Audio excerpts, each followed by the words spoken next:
Howdy folks, Nathan here in North Carolina, and this is a 2025 Toyota GR Corolla, but it's not just any GR Corolla, this is the 8-speed. And in this video, we're going to be taking this 8-speed automatic, not just around this area here, but we're going to Charlotte Motor Speedway, and we're going to take this on the track. So in this video, you're going to have both regular city driving, I guess you would call it country driving, and proper track driving.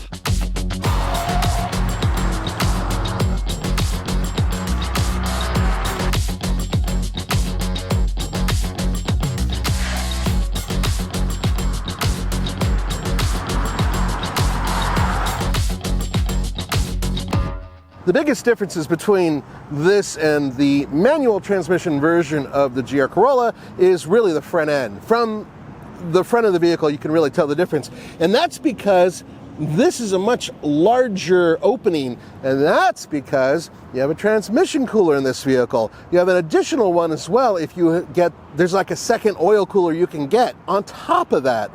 So that explains these larger openings here, here, and over here, which means, of course, it has a different face. Now, I mean, you already got the blisters with really fat tires and everything else, which look really, really cool. Let's have a look-see over here. There's actually a little bit of brake dust on these things. These are 235/40 ZR18s, and I think they look really good. Huge brakes. These are Michelin's, and these things are, well, let's just say that they've had a little bit of track use on them. And finally, into the back, basically the same. Nothing to really tell you that it is any different than a regular GR Corolla, which has 6-speed manual. By the way, you might be wondering, what about that manual? Is it still available? It sure is. This means you have choice. And this also means more people will be buying these things because a lot more people don't want to drive a manual transmission for whatever reason, and thus they're going to drive one of these.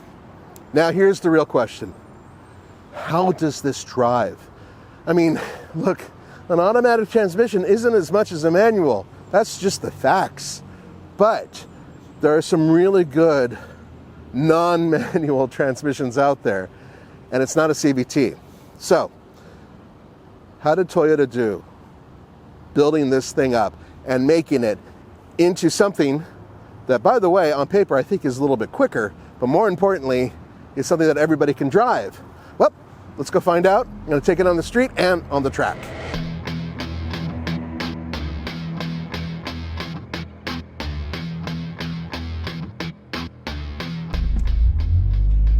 All right, here we go.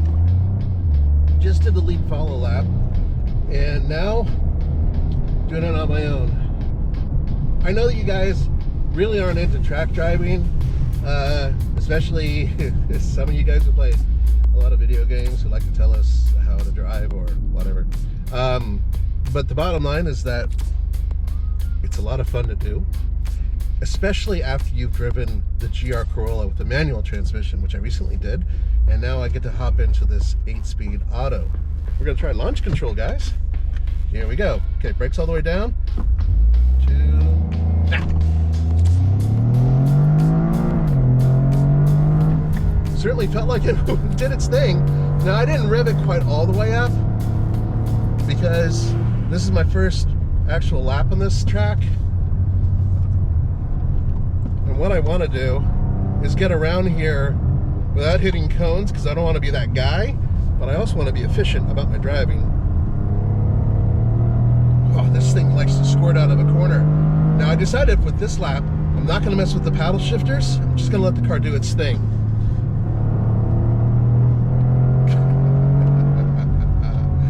This thing is awesome. All right, here we go. A little bit more of that.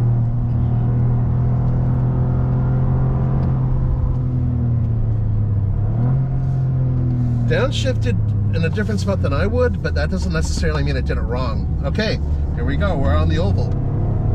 That's right, this is a roval, folks.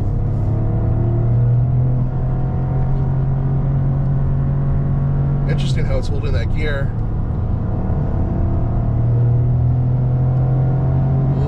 Oh, I love this feeling. Being up on the wall is awesome. Okay. Once again, I'm not going crazy with this thing. They're doing a chicane because they specifically don't want us to drive like idiots through it.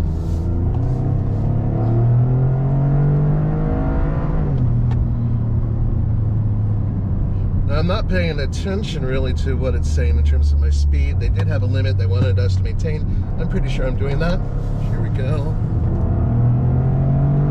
Yeah, all the way down. Let's see what we got. Woo! This thing moves.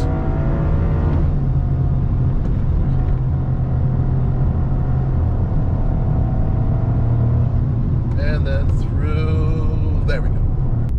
I gotta tell you, first of all, way better than the WRX with its CVT. I'm not trying to rag on it. I'm just telling you right now, this thing is telepathic in terms of how it's thinking about you when you're going through corners and banging through the gears on its own.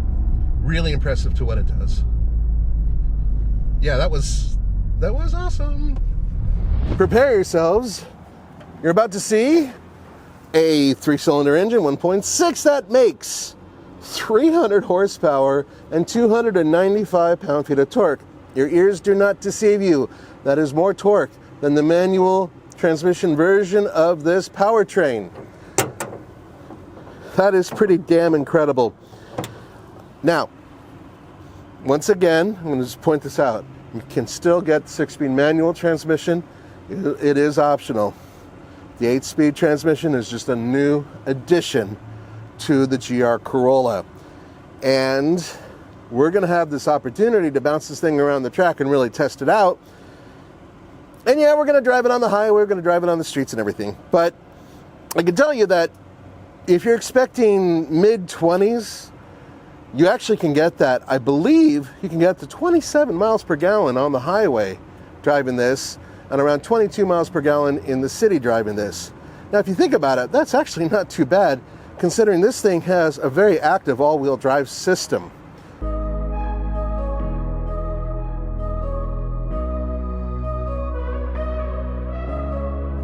So check this out. This is awesome. Shows you the gear that you're in. That's where your speed is. That's the RPM up top. And then on the lower right-hand corner, it actually shows the different modes you're in. So right now I'm on gravel, unnecessary. I'm going through regular traffic. There's normal, and then there's track. That changes everything, by the way, including, I think the exhaust note's about the same, to be honest with you.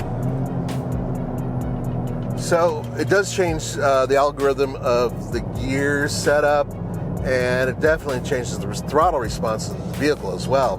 So there's a lot of stuff going on with this whole setup here. Whoa, and I love that it shows the PSI, what it's doing with the turbocharger, and I love the fact that you can actually see your temperatures here, more than just a dummy gauge too. And by the way, the pneumatic transmission in this car is very quick, so acts like a dual clutch, but it's not. It's a direct shift transmission, as I like to call it. So boom, right in third gear. That is pretty quick. Thing is, let's say I put it in third gear. I'm going to put it in third gear right now. I'll put it in second gear. Second gear, right? Driving along. Right when I take my foot off second gear and then slowly start accelerating again, it would shift back into third gear. There it goes. I think because I'm in track, it's probably not doing it as quickly. In normal mode, it does it very quickly. It figures, okay, you're done playing with the paddle shifter. I'm just going to go back into regular transmission mode and everything will be hunky-dory. And that's exactly what it does. Let me go back into normal mode. There we go. I'm in normal mode. So that's all done thanks to this down here, which is rotating, and you push for track. Okay, so normal is that way, track. And then over here, up here is the drive mode. And drive mode, well, that will allow you up here, oops, sorry, there it goes, custom sport, normal, and eco. And so it throws it on both screens. I won't drive this thing in eco because I'd have to kick my own ass if I did that.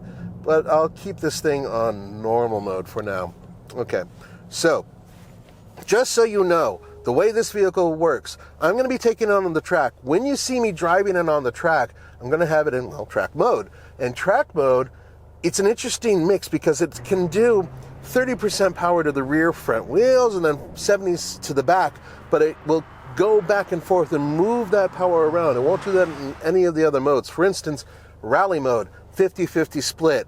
When you're driving a normal mode, that's actually 60-40 split. So that's how that works. And it makes all the difference in the world, because on the track, when you're getting all that power to the rear wheels, you can really feel it when you're moving.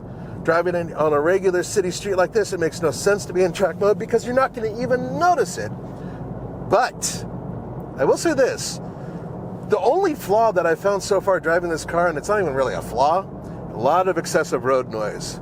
But if you could put up with that, this car is otherwise damn near perfect. It's so much fun to drive.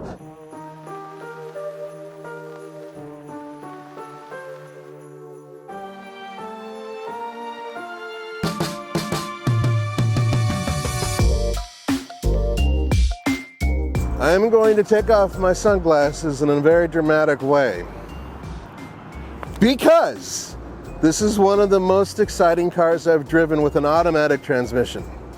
Yes, the manual transmission version is even more fun for certain people who enjoy to drive a manual transmission car, but I gotta tell you, in terms of its overall control and how intuitive that automatic transmission is as you're driving, both on the track and on the street, it's remarkably good.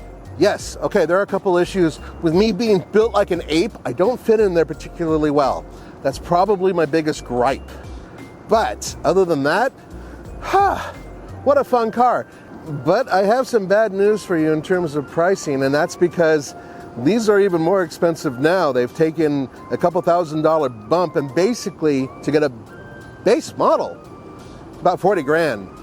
This model, pretty close to 50 grand.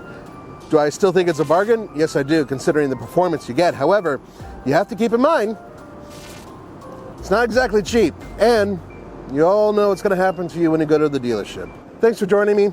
I'll see you next time.